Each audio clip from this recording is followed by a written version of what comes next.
जलुका चाहिँ यहाँहरूको फेभरेट हो कि नै प्लिज कमेन्ट गर्नु होला। मेरो चाहिँ फेभरेट हो, मनपर्छ। सिजनको बेला जलुका खान मनपर्छ मलाई। सो जलुकासँग खाना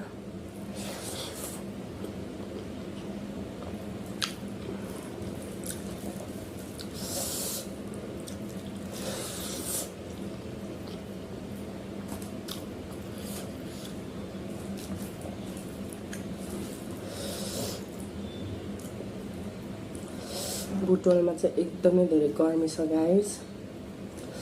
तपाईकोतिर कतिको गर्मी छ आफ्नो ख्याल गर्नु होला, आफ्नो स्वास्थ्यको, आफ्नो फ्यामिलीको केयर गर्नु होला।